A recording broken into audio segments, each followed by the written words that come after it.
반갑습니다. 이제 두 번째 동영상 시작하겠습니다. 오늘 내용은 지난 한 주간 여러분이 행하신 그 역사 내용을 간단하게 이제 살펴보고요. 이번 주에 행할 공부 내용을 좀 설명하는 그런 내용으로 진행하겠습니다. 먼저 지난주 그 독서 보고서 선교의 정당성에 대한 그런 토론이었는데요. 좋은 의견들을 많이 주셔서 감사드립니다. 여러분들이 다양한 그런 그 상황에서 공부를 하고 계시기 때문에 그런지 몰라도 굉장히 다양한 그 견해들, 관점들이 아주 좋았습니다. 이 선교의 정당성이라고 하는 이 질문은 오늘날 선교에서는 아주 중요한 질문입니다. 19세기 또는 20세기 중반까지 서구가 이제 그 제국주의에 의해서 비서구 지역을 이제 식민지로 지배하던 그런 시절에 그 선교에서는 이런 질문이 제기가 되지 않았죠. 정치적으로는 식민지 어떤 그런 그 서구의 정치 세력을 등에 업었고, 또 문화적으로는 서구의 우월한 문명을 전파한다고 하는 일종의 베푸는 그런 선교였고요. 그래서 이제 그것의 뿌리가 되는 기독교 신앙을 자연스럽게 전할 수 있었고, 또 그렇게 전달되는 기독교에 대해서 심각한 도전이 그렇게 많지 않았습니다. 그런데 이제 20세기 중반을 넘어서면서 이제 특별히 비식민지였던 비서구 세계의 다수의 지역의 국가들이 이제 독립을 하고, 그들이 이제 소위 민족주의적인 그런 이데올로기에 의해서 국가를 재건하려고 하고, 많은 지역에서는 이제 그 소위 서구 세력의 어떤 그런 잔재를 이제 그 털어내는 이 국가 건설의 중요한 하나의 과제로 그 과정을 진행을 하기도 했고, 그런 이제 과정에서 또 이제 전통 종교를 부활하기도 하고요. 또 지난번에 잠깐 말씀드렸지만은 이 서구가 1차 대전, 2차 대전 이 엄청난 그 인류의 재난을 겪고 있는 그 과정 가운데서 교회가 뭐 했는가? 어떤 의미에서 교회가 그것을 동조하지 않았는가? 서구의 교회가 우리의 모델이 될 수 있는가? 뭐 이런 그 문제 제기가 됐고, 그 결과 이제 그 소위 피선교지라고 하는 지역, 예전에는 그런 정 없이 진행될 수 있었던 그 선교라고 하는 그 과정이 상당히 강력한 저항에 부딪히게 되고, 또 왜 선교의 정당성에 대해서도 그런 질문이 제기되는 그런 시대가 된 것입니다. 저는 이제 그 이후의 세대, 1990년대에 이제 선교지에 갔으니까, 제가 있던 선교 상황에서도 굉장히 중요한 질문이었었습니다. 뭐 제가 말씀드렸지만 저는 태국에 있는 말레이계 모슬렘들 속에서 전도하고 제자훈련하고 교회 개척하는 그 사역을 했는데, 제가 사역하는 내내 선교사라고 하는 신분을 말할 수가 없었습니다. 기독교인이라고 하는 정체성은 얘기했지만 선교사다 이 이야기를 하지 못하고 그런 가운데서 이 복음을 전해야 되는 그런 그 딜레마 가운데서 사역을 했는데, 제가 일했던 그 태국 모슬렘은 불교 국가 안에 있는 이슬람이었기 때문에 소위 타종교, 불교에 의해서 엄청난 억압을 수백 년 동안 받았고, 뭐 지금도 이제 그런 억압 가운데 있고, 그렇기 때문에 외부의 영향력에 대해서 상당히 적대감을 가지고 있는 그런 종교적인 그런 분위기인데, 제가 이제 그곳에 가서 복음을 전하려고 할 때 그곳 모슬렘들의 뭐 자연스러운 반응은, 우리가 이슬람으로 잘 살고 있는데 왜 우리에게 와서 다른 종교를 전하느냐. 이게 진짜 중요한 질문입니다.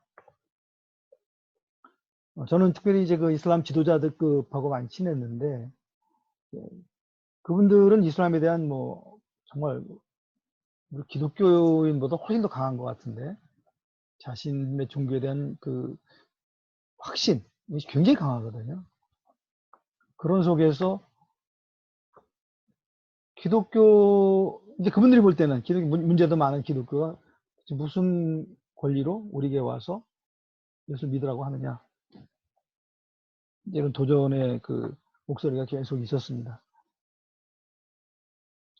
저는 이제 그런 목소리 중에 이제 하나는 이제 외부의 목소리죠. 그 이슬람 지도자들, 제가 같이 뭐 운동도 가르치고 영어도 가르치고 뭐 굉장히 친하게 지냈던 그 무슬림 청년들, 이 아이들도 이제 종교적인 것이 조금만 드러나면 굉장히 예민해지거든요. 그래서 이제 무언으로 왜 우리 지금 이슬람에서 잘 지내고 있는데 우리가 다른 종교로 이끌려고 하느냐. 그 일종의 그 선교의 정당성에 대한 질문이거든요. 또 제 안에서도 사실 그 질문이 계속 있었어요. 이들이 예수 믿게 되면은 그 어떤 경우는 목숨을 내놓을 수도 있고, 기본적으로 자기가 가졌던 모든 그런 특권을 다 포기하고 희생과 고통스러운 고통을 가야 되는데, 내가 이들에게 기독교라고 하는 복음을 소개해서 그 과정을 가게 하는 정당성이 있는가? 뭐 이런 질문을 제 내면적으로도 했었던 것 같습니다. 그 과정에서 제가 찾았던 답은 첫 번째는 이번에 이제 그 교재에 나와 있던 주제이기도 한데, 제 결론은 지금 내가 하려고 하는 이 선교가 내 계획도 아니고 또 나를 파송한 교회나 선교단체가 이 계획의 주인이 아니라, 교회든 파송단체든 선교사로서든 우리 모두는 하나님이 가지고 있는 큰 이 계획 속에서 우리가 초청을 받아서 참여하는 존재다. 그런 관점을 갖게 되면서 제가 이거는 하나님이 하신 일에 내가 참여하는 것뿐이지 내가 그 주도자가 아니니까 내가 답변해야 할 수 있는 주제는 아니다. 나는 나를 부르신 그분의 뜻에 따라서 참여하는 것일 뿐이다. 소위 하나님의 선교라고 하는 그런 개념을 제가 깨달았던 것 같고요.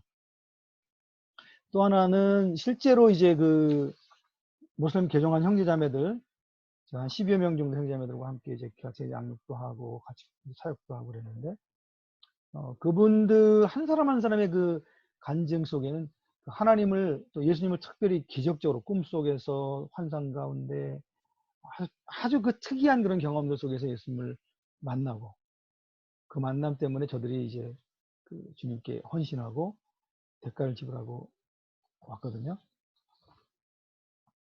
그들의 그 간증을 들으면서 또 그들의 변화된 삶을 보면서 하나님 살아계시구나. 하나님 지금 일하고 계시는구나 하는 걸 제가 많이 경험했어요. 그거 말고도 이제 제가 사역, 선교지에서 기적 같은 그런 일들을 많이 경험했는데, 두 번째 저한테 저에게 답이 된 것은 하나님이 지금도 일하고 계시고 그것이 너무나 명확하다는 증거를 제가 수도 없이 경험하게 되는 것입니다. 그래서 하나님의 사역이고 선교는 실제로 하나님 지금 하고 계신다. 내가 그 하나님의 그 뜻 안에 정확히 따라가고 있느냐 하는 것이 중요하다 하는 것들을 이제 발견하게 되면서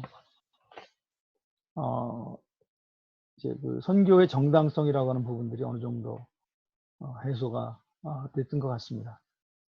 물론 뭐 예수 믿고 개종한 형제자매들이 고통당하고 그때마다 정말 내가 지향하는 이 복음이 그만한 가치가 있는가라는 질문은 계속 우리가 할 수밖에 없어요. 그리고 정말 저들에게도 이것이 정말 내가 내 인생 가운데 만났던 그 주님처럼 그렇게 되는가 하는 것들에 대한 겸손한 그 관찰, 그리고 그들 가운데 하나님 진짜 일하고 계신다는 것에 대한 어떤 그 확증이라고 할까요? 그런 과정은 계속 있었던 것 같습니다. 자, 그리고 이 선교의 정당성 문제에서 우리 큰 기여를 하신 분이 이제 레슬리 뉴비긴이라고 할 수 있는데, 이분은 이제 삼위일체 하나님의 선교를 우리에게 이제 전달해준 그 문제를, 그 관점을 제기한 아주 대표적인 학자 중에 한 분이고요. 그래서 이분의 관점을 통해서 이제 이 선교는 삼위일체 하나님이 주도하시고 천지를 창조하셨던 그 계획대로 이제 이 타락한 이 피조 세계를 온전히 회복하는, 그것을 이제 그 구속의 관점에서 그 하나님의 역사를 주관하시는 그 관점을 얘기를 하고, 그 삼위일체 하나님의 사역에 우리가 참여하는 것이다라는 것을 여러 그분이 쓴 책을 통해서 이렇게 설명을 했어요. 그래서 이제 오늘날은 이제 이 유비긴의 영향을 받고 하나님의 선교, 미시오 데이 또는 삼위일체 하나님의 선교, 뭐 이런 것들이 우리 이제 복음주의 선교를 정의하는 중요한 하나의 그 관점이 됐다, 이렇게 이제 이해하시면 되겠고, 예전에 제가 선교사 훈련 받고 이제 나갈 때 벌써 한 25년, 제가 훈련 받을 때는 30년 정도 지났는데, 그때는 미시오 데이가 굉장히 불편한 단어였어요. 그래서 이 영혼 구원, 복음을 전하는 그 선교 개념을 부정하고, 소위 샬롬, 세상을 바꾸고, 인간이 원래 창조한 목적도 회복이 되고, 뭐 이런 관점이 더 강했기 때문에, 이제, 소위 에큐메니카를 대변하는 단어로 했기 때문에 거부감이 많았는데, 오늘날은 복음주의에서도 이 단어를 어느 정도 수용을 하고, 또 우리가 선교를 설명할 때, 그 삼위일체 하나님의 선교, 미시오 데이를 사용을 하는 그런 상황이라고 볼 수 있습니다. 물론 유비긴의 이런 관점은 저도 동의하지만, 그러나 이제 세부적인 내용을 들어가면 제가 동의할 수 없는 부분도 좀 있습니다. 예를 들면 개인 영혼의 구원이라고 하는 그런 관점에 대해서는 조금 비판적으로 본다든지, 교회가 예전에 그 주도권을 가지고 또 선교지에 교회를 세우면서 그것이 이제 하나님의 선교의 가장 핵심이라고 하는 그런 관점에 대해서는 좀 모호하게 하는 면이 있거든요. 그런 부분들은 여러분들이 이제 조심스럽게 여러분의 관점에서 비판적으로 그런 것들을 평가하고, 유비기인의 전체적인 내용들에 대해서 우리가 봐줄 수 있지만, 자기 관점에서 어떤 비판적 관점도 필요하다는 걸 말씀드리고 싶어요. 그리고 두 번째 토론방에 대한 건데요. 윌리엄 캐리 소논문이죠. 뭐 대부분의 사람들이 동의했듯이 이제 이 위대한 선교의 세기를 연 그런 논문이라고 할 수 있고요. 특별히 윌리엄 캐리가 그래서 이런 이 소논문의 그 내용처럼 그가 개신교 선교의 어떤 기본적인 틀을 근본적으로 바꾸었기 때문에 근대 선교의 아버지다, 이렇게 이제 저희들이 평가를 하는 것입니다. 그런 또 윌리엄 캐리의 위대한 점은 그는 현장에 나가서 선교 현장에 복음을 전하고 또 그 지역 문화를 바꾸고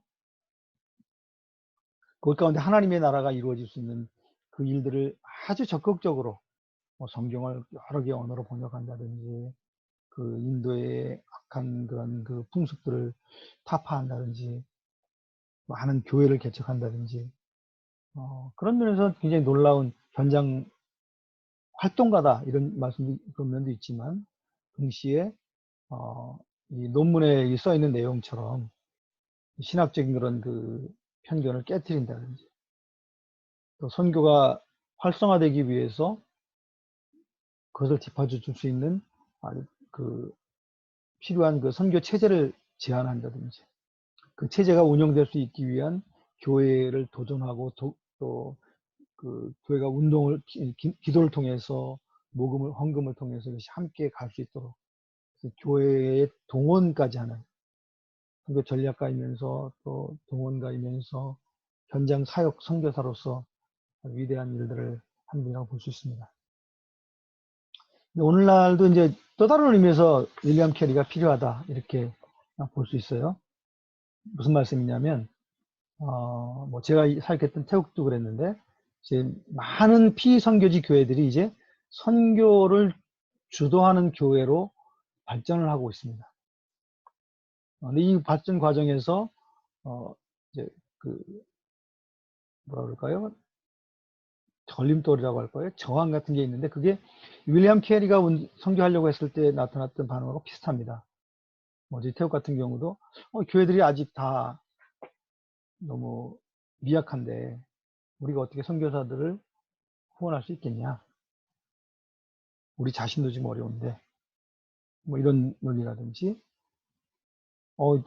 선교사를 내서 보내서 그 가운데 교회를 세우고 요즘 비자 문제도 어렵고 뭐 여러 가지 그 정치적인 장벽도 높고 이제 우리 가난한 우리 교회들이 할 수 있을까? 뭐 이런 식의 어떤 그 회의론이 많이 제기되거든요.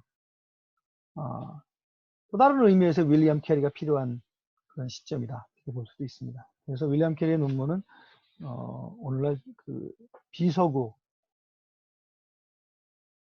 지역의 선교 운동을 일으키는 그런 면에서도 또 다른 윌리엄 캐리가 필요하다 이렇게 볼 수 있겠습니다.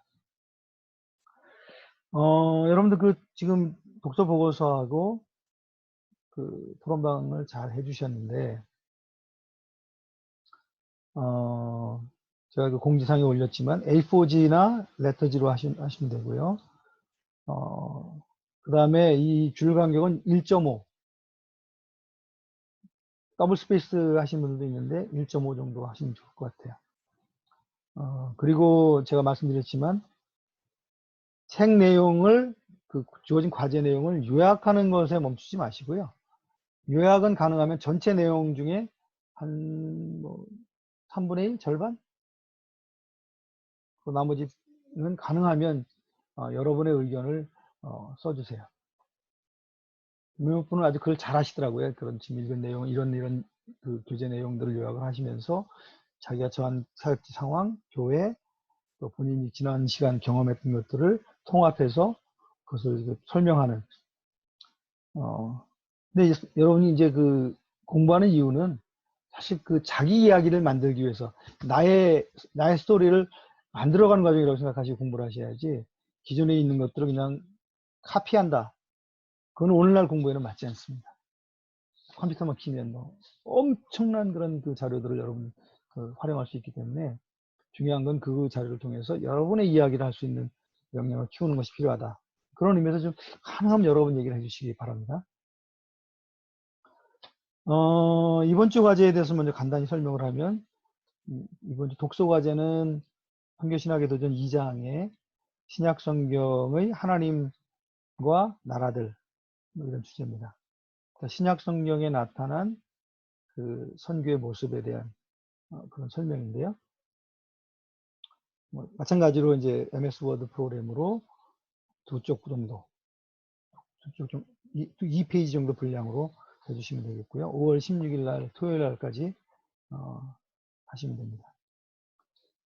이 독서 과제 내용에 간단히 지금 제가 먼저 설명을 드리면요. 이 선교학에서 제일 큰 주제는 문화를 넘어가는 소위 크로스 컬처럴한 거거든요. 왜 크로스 컬처럴이 핵심이냐 하면은 그거는 하나님의 명령 때문에 그래요. 하나님께서 모든 열방에 가서 제자를 삼으라고 하셨기 때문에 모든 열방이라고 가기 위해서는 우리가 문화를 넘어가야 되거든요. 새로운 상황, 새로운 문화. 근데 이제 새로운 그 문화를 넘어가게 될 때 우리가 어떻게 그것을 대처할 것인가. 이거에 대한 이제 질문이라고 볼 수 있는데요.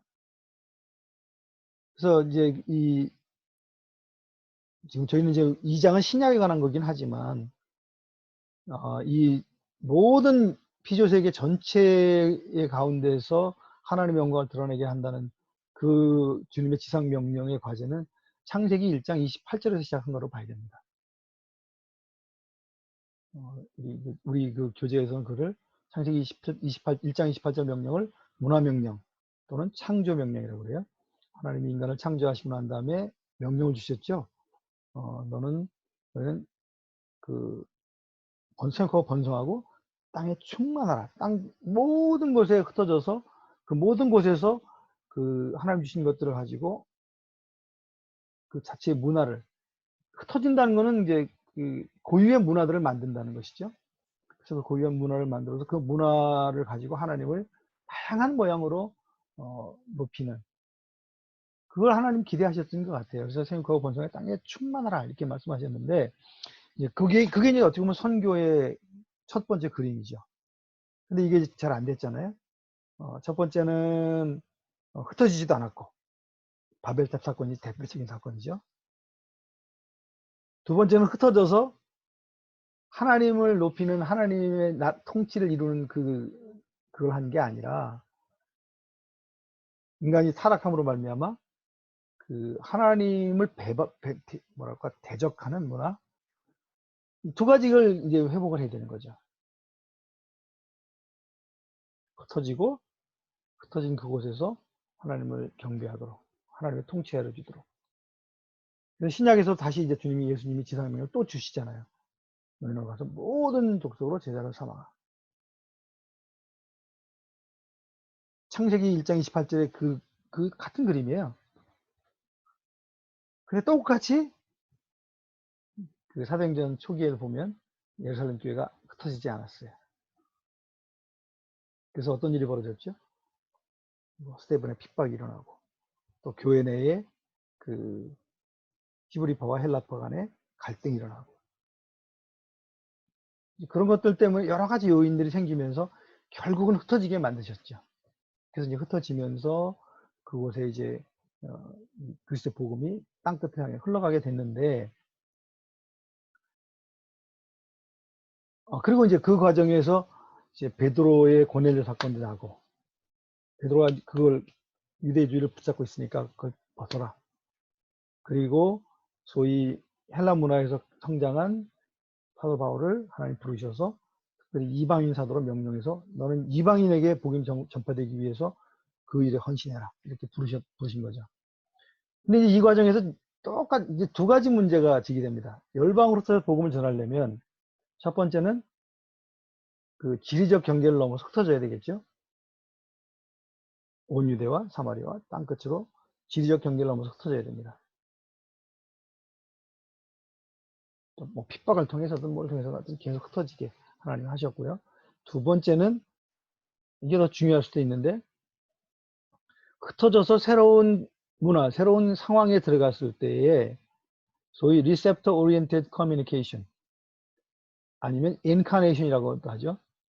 하나님이 우리에게 하나님의 마음을 전달할 때 우리의 위치로 내려오셔서 인간이 되셔서 우리에게 예수 그리스도의 그 삶을 통해서 사역을 통해서 하나님을 우리에게 보여주신 것처럼 여러분들이 소위 receptor oriented 그 메시지를 받을 사람 상황으로 들어가서 그 사람들의 언어, 그 사람들의 문화, 그 사람들의 사고 속에서 이 복음을 다시 재해석해서 본질이 바뀌는 건 아니에요. 그러나 그분들의 입장에서 새로운 해석을 해서 전달하는 소위 상황화 과정이 필요하게 된 것입니다.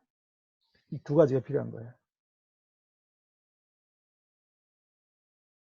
근데 이제 바울이 얘기할 때 자기가 정말 이 선교하면서 어려운 거는 이 지리적 경계를 넘어서 새로운 지역에 가는 것, 그것도 힘들었지만 이 새로운 지역에서의 그 문화를 받아들여서 복음을 재해석하고 그 상황에 맞게 그들의 언어로 그들의 그 관점에서 복음을 설명하는 이 과정이 더 어렵다고 그랬어요. 왜 어렵냐면은 유대주의자들이 바울을 죽이려고 했기 때문에. 근데 바울이 그러죠.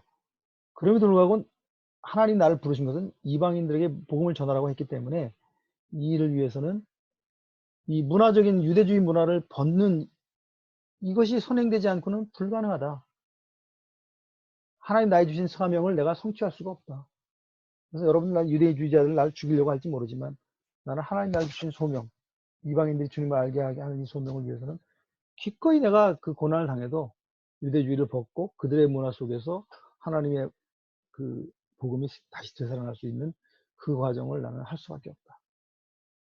그러니까 바울은 이방인의 사도로 부르심 받았기 때문에 그걸 당연시 여겼죠. 그래서 이제 이 신약 성경의 사도행전을 보면은요, 이제 이 복음이 땅까지 지리적으로 퍼져나가는 것뿐만 아니라 그 나가는 과정에서 소위 기존에 익숙하던 문화를 벗고 새로운 문화 속에서 그 문화 안에서 이 복음을 다시 재해석하고 꽃피우는 이 과정이 계속 반복이 된다. 이렇게 보시면 좋을 것 같아요. 뭐 그 일을 위해서는 이제 여러 가지 주님께서 우리에게 주신 교훈들이 있죠. 뭐 대표적인 것이 이제 그 사도행전 2장에 오순절날 사건이라고 볼 수 있어요. 오순절날 어떤 일이 일어났죠?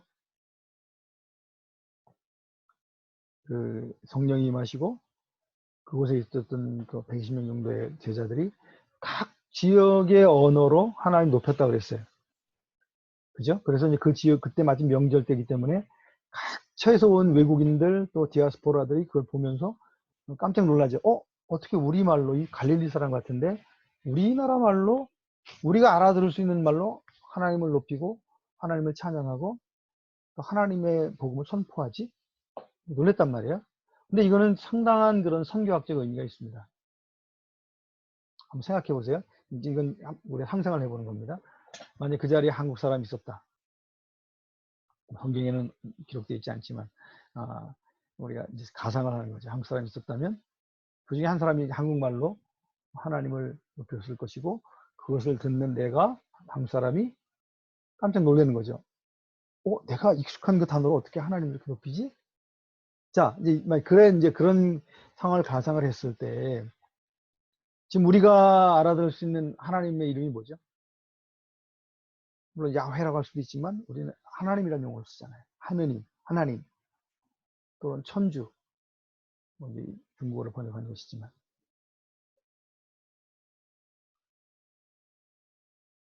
그때 당시 그 성령께서 임했을 때 그런 번역이 일어났다는 거잖아요. 근데 이게 쉬운 게 아니에요. 우리나라에 오신 그 선교사님들이 2000년 뒤에 와서 우리나라 사람들이 하나님을 부를 때 어떤 용어를 쓰는 게 좋지? 이 사람들이 그 천지를 주관하는 그 신을 부를 때 쓴 용어가 뭐지? 그걸 찾아서 그것이 천주가 됐든 하느님이 됐든 하나님이 됐든 뭐 하늘님이 됐든 그 용어를 찾아서 그것을 우리 성경 번역에 적용하는 과정에서 상당히 많은 그 성경학적 토론이 있었단 말이에요. 그래서 이게 결정이 된 건데 사도행전 2장에서는 성령께서 그 모든 과정을 그냥 하나님이 주권적으로 해버리신 거죠. 그리고 이미 그 하나님이 선교학적 과정을 하신 거예요. 해주신 거죠. 그 너희들도 다른 문화에 갔을 때 이렇게 해야 한다는 것을 한 예로 보여주신 것이다. 이렇게 볼 수 있어요. 소위 번역이라고 하는 주제가 굉장히 큰 이슈거든요. 최근에. 그리고 이제 뭐 고넬료 사건 때 베드로에게 하나님 주셨던 그 부정한 짐승들을 환상을 보여주시면서 잡아먹어라. 베드로가 이게 무슨 뜻이지? 그러다가 베드로가 이제 깨닫죠. 내가 이방인들을 만나려고 할 때 유대적인 것들을 벗어버리라는 뜻이구나. 그래서 이제 고넬료에게 가서 복음을 전하고 그 가운데 또 한 번 성령이 임하는. 그걸 통해서 이제 베드로가 우리가 이 복음이 땅까지 전하라고 우리 명령 주셨는데 그것을 위해서는 새로운 문화적 경계를 넘어갈 때마다 우리의 옷을 벗고 그들의 문화의 옷을 입고 이 복음의 그 본질을 전할 수 있어야 되겠구나. 소위 얘기하는 이제 상황화 과정을 타문화화 과정을 깨닫게 되고 그것이 이제 사도행전 15장에서 예루살렘 공의회를 통해서 이제 확정이 되게 됩니다. 즉 신약성경 특히 사도행전을 보면 끊임없는 그 과정의 이제 연속이라고 볼 수 있어요. 지리적 확장과 함께 저희 새로운 문화 속에 들어갔을 때 그 문화의 옷을 입고 그 문화의 그런 그 언어로 그 문화의 어떤 개념을 가지고 하나님의 변함없는 복음을 전할 수 있는 것. 이제 선교사가 이제 요즘은 이제 그 일을 하는 건데 성령의 도우심을 받아서 이 과정이 신약 성경의 전체적인 과정이었다. 이게 오트 교수님이 이제 이 책에 설명하는 내용이라고 볼 수 있습니다. 그래서 이제 예전에는 구약은 구심력적 선교, 열방이 하나님 통치가 이루어지는 영광스러운 이스라엘을 보면서 하나님을 알게 한다면 신약은 원심력적 선교다. 이제 우리가 흩어져서 그들 가운데서 하나님을 알리는 것이다.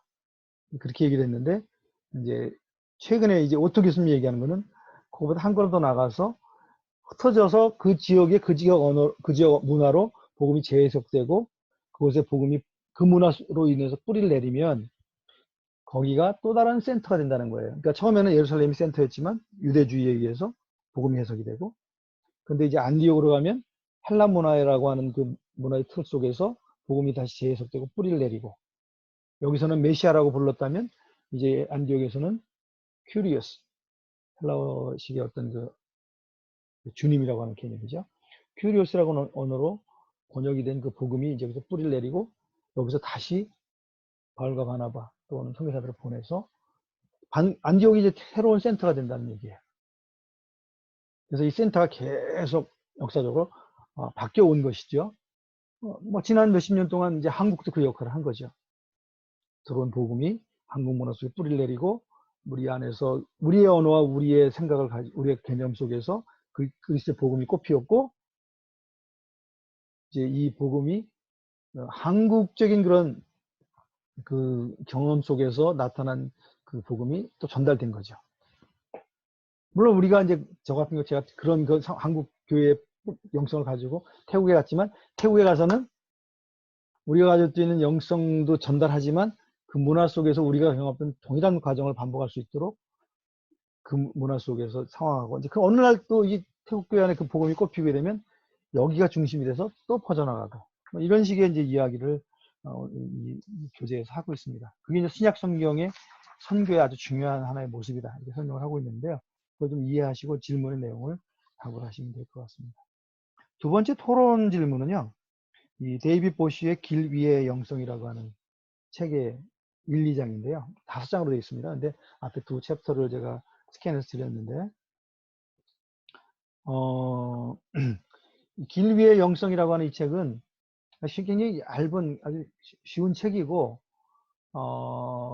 데이빗 보쉬가 그 어떤 연구소에 발표한 건데, 그 뒤에 오는 그 선교사들을 위한, 후배 선교사들을 위한 일종의 선배로서의 뭐 지침이랄까, 그런 그 개념이 강한데요.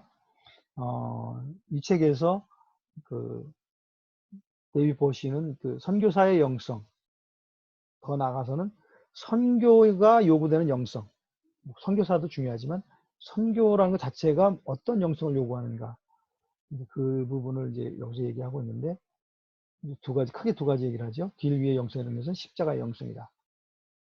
길 위의 영성은 바울이 2000년 전에 선교사로서 적용했던 영성이다. 두 가지 영성의 아주 기본적인 핵심적인 사안은 뭐냐면은, 내가 다 알고 있기 때문에 내가 가지고 있는 유대 문화에서 내가 가지고 있었던 것들을 전해서 너네들에서 카피해, 이 개념이 아니라, 이 복음을 들고 있는 예수 그리스도 바울도 연약한 자로서 그 연약한 자로서 사람들에게 다가가고, 그리고 이제 이 복음이 그들의 언어 속에서 그들의 문화 속에서 해석이 되고 그것이 그들의 문화 속에 뿌리내리게 하는 그 과정에서 이 복음을 전달하는 선교사는 연약한 자고 약자고 또 종된 자고, 이런 개념을 가지고 우리가 그 일을 진행해야 된다. 뭐 이런 식의 이제 이야기인데요. 그래서 여기서 이제 길 위의 영성이라는 것은 이 길이 가지고 있는 이미지라는 것은요, 끊임없이 이게 우리 앞에 보여지는 그림이 바뀐다는 개념이 있어요. 무슨 말씀이냐면은, 여러분 그 큰 넓은 들판에 길이 쭉 나가지고 내가 그 길을 걷는다고 생각해 보세요. 그러면 내가 여기서 보는 이 전경하고 1km 전방에 갔을 때 보는 전경, 10km 전방에 갔을 때 전경, 그 전경이 바뀌잖아요.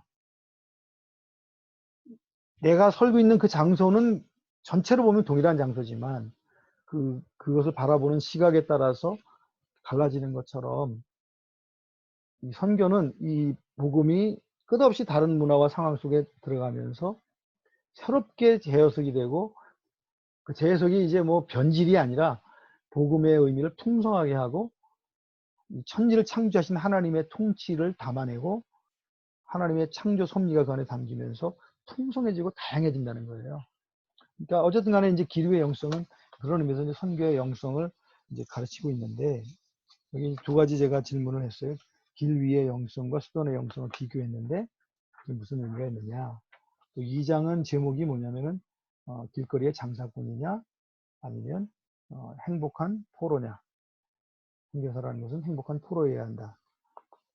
그래서 포로로 비참한 상황이 있지만 그러나 그 안에 그리스도의 생명이 있기 때문에 다른 사람의 생명을 살리는 향기가 돼서 사람들에게 나가야 된다. 뭐 이제 그런 이야기인데요. 어쨌든 그 두 질문을 답변을 하시면 될 것 같고, 아까도 말씀드렸지만 그 질문을 교재인 내용을 반복하지 마시고 가능하면 여러분들의 이야기로 거기에 대한 여러분의 생각을 표현해 주시면 좋겠어요.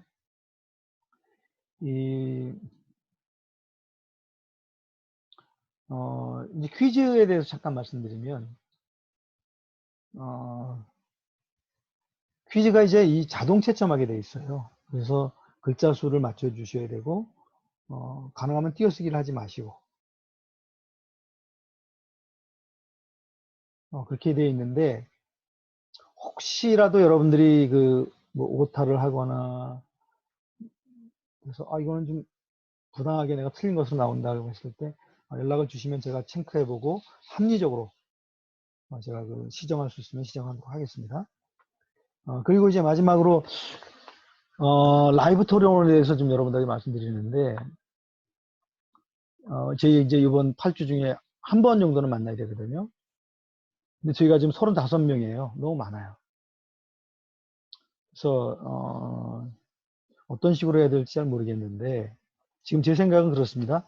여러분들이 이제 8주차 마지막 주에 턴페이퍼를 내게 돼 있거든요. 페이지 수가 많지는 않아요, 이번에. 그래서 많지는 않지만, 턴페이퍼를 여러분들이 쓰셔야 되는데, 7주차까지 그것을 다 어느 정도 마무리 하시고, 7주차 마지막 쯤에, 지금 날짜로 보면은 한 6월 18일에서 20일 사이가 될 텐데, 제가 시간 나중에 공지하겠습니다. 그래서 그때에 한 반이 두 그룹으로 나눠서 한 번에 한 10명 정도씩 이렇게 발표하는 시간을 갖겠습니다. 그렇지 않으면 이게 우리가 토론을 하기에는 너무 숫자가 많아요. 그래서 여러분들 4주차, 지금 이제 2주차잖아요. 4주차쯤에는 여러분들이 여러분의 논문에 대한 주제를 결정하시고요. 주제는 제가 실라버스에도 이제 예를 드렸는데 그것 중에 하나를 하셔도 좋고, 아니면 여러분이 선교하게 돼서 궁금해했던 주제가 있으면 그걸 하셔도 좋아요. 어쨌든 4주차에는 그걸 여러분들이 정하셔서 저한테 이제 알려주시면 제가 이제 그걸 알고 있을 거고, 7주차 때 그 내용을 발표하겠습니다. 제가 턴페이퍼 작성 요령에 대해서 간단하게 얘기했는데 페이지 수가 많지 않기 때문에 첫 번째 제일 중요한 거는 리서치 퀘션이에요. 내가 어떠한 내용을 가지고 이 페이퍼를 쓰겠다. 나는 이런 문제의식이 있는데, 이런 질문이 있는데, 그 질문에 대한 연구로서 이 페이퍼를 쓰겠다. 리서치 퀘션을 분명하게 하시는 게 중요하고요. 두 번째는 거의 리터러리 리서치라고 그러는데, 그 주제에 대해서 내 앞선 사람 중에 학자들 중에 논의한 사람들이 분명히 있을 거거든요. 그런 대표적인 그런 논의에 뭐 두세 가지를 내 앞에 이 질문에 대해서 가지고 고민했던 그 선배들이 있었는데 그분들은 이렇게 썼습니다. 그리고 이제 세 번째는 나는 이분의 의견에 동의합니다. 이렇게 할 수도 있고요. 이렇게 얘기들 하셨지만 내 관점에서는 나는 이 문제에 대해서 이렇게 생각합니다. 뭐 꼭 학문적으로 뭐 대단할 필요 없어요. 짧은 글이기 때문에 뭐 여러분 생각을 그냥 당돌하게라도 쓰셔도 좋아요. 그리고 나서 마지막 결론을 전체 이제 요약을 해주시면 됩니다.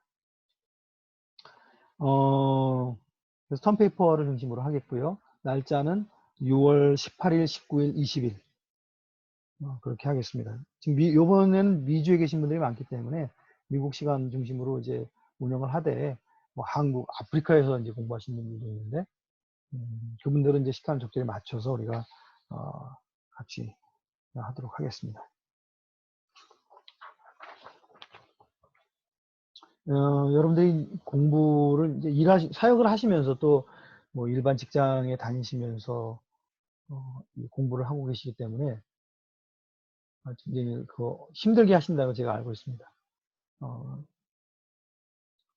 그런 만큼 더 이제 의미 있는 공부가 될 수 있도록 여러분들 뭐라 그럴까요? 여러분들 생각을 좀 확장하는 그런 공부가 됐으면 좋겠고, 지금 우리 교재 내용이 그러면서 여러분들의 질문에 대한 도움이 됐으면 좋겠다. 그런 생각이 들고, 또 적극적으로 여러분의 의견을 좀 피력해 주시면 저도 함께 여러분과 토론을 하겠습니다. 그 외에 뭐 다른 질문이 있으시면 이메일로 저한테 말씀해 주시면 제가 힘 닿는 대로 여러분들과 함께 커뮤니케이션 하겠습니다. 자, 두 번째 주도 즐거운 공부 되시기 바랍니다. 이만하겠습니다.